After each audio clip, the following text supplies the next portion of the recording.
Bonsoir les amis, ravi de vous retrouver. Ce soir nous accueillons Monsieur Patrice Blondeau. Bonsoir, vous êtes le directeur de la SGDE. Première question, c'est quoi la SGDE? Bonsoir Monsieur Amaury, merci de m'avoir invité et bonsoir à tous vos auditeurs. SGDE, c'est une entreprise qui est née en 1978.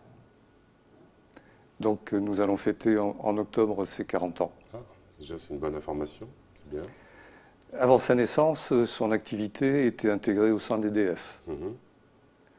Et aujourd'hui, c'est la société mère est Suez Eau France. D'accord, c'est une société privée, semi-publique, publique? C'est une société privée à 100%. D'accord, qui détient un monopole sur la gestion de l'eau ici en Guyane? De suite la question... Non, mais je pose des questions sans forcément connaître la réponse, c'est vraiment par intérêt. Alors, le monopole, j'entends. C'est pas tout à fait exact. Je vais apporter quelques petits éléments. Nous gérons aujourd'hui 65 000 clients, qui ne représentent pas la totalité de la population guyanaise.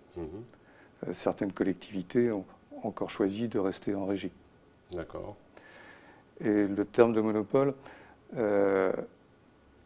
si on est très présent dans le domaine de l'eau, on est beaucoup moins présent sur le domaine de l'assainissement, puisque nous avons un confrère, concurrent, qui s'appelle la CIE, filiale de Vinci, qui a aussi une part de marché sur l'assainissement.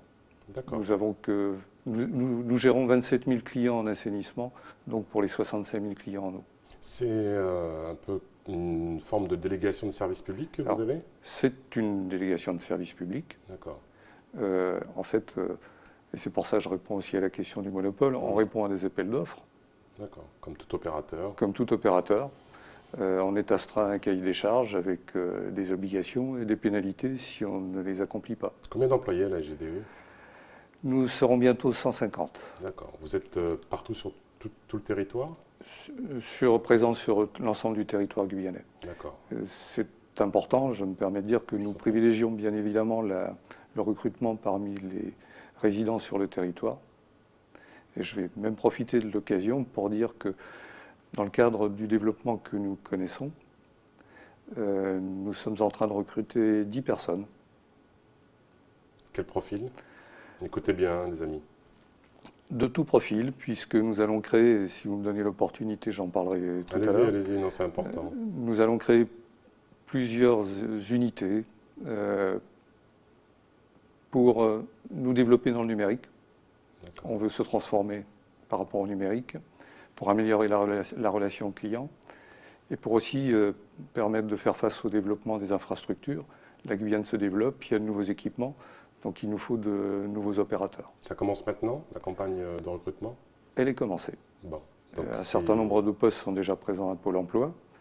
Et il y a un poste en particulier qui va bientôt arriver à Pôle emploi, et qui est un ingénieur technique.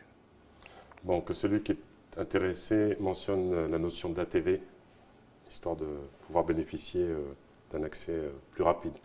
L'accès à l'eau potable, comment ça se pratique ici en Guyane? Parce qu'on sait qu'il y a beaucoup de personnes qui malheureusement sont exclues de l'accès à l'eau potable alors qu'on a une pluviométrie extraordinaire sur le territoire. Comment vous l'expliquez, vous qui êtes aussi ingénieur? Moi, dans l'accès à l'eau potable, je range, on réduira peut-être un petit peu le champ de périmètre. Il y a l'accès, les difficultés que, premier, certaines personnes peuvent avoir des difficultés d'accès à l'eau parce qu'ils ont des difficultés pour payer. D'accord. Après, il y a l'accès parce qu'il y a des villages qui sont isolés. Et puis il y a la troisième partie que je vois qui est attachée au quartier qu'on appelle informel.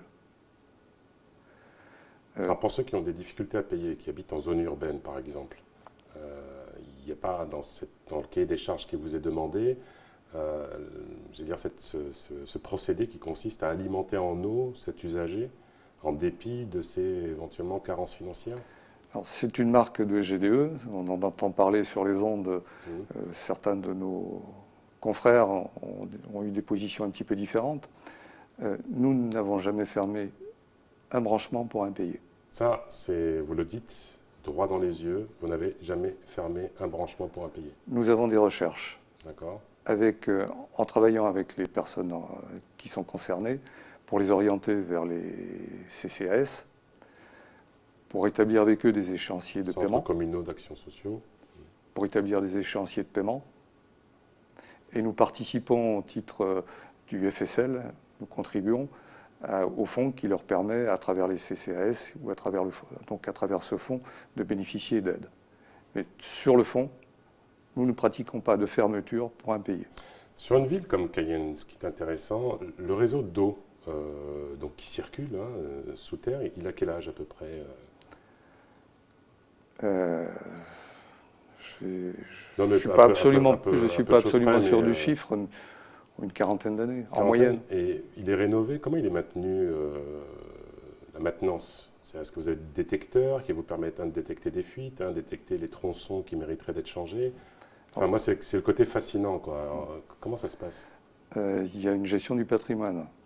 Donc on a quand même des plans qui permettent de dire que telle canalisation a tel âge. D'accord. Et vous les changez régulièrement? Et qui peuvent être changés. Alors quand on dit changer, il y a eu des opérations importantes, par exemple sur Cayenne, il y a quelques années sur le renouvellement des branchements en plomb.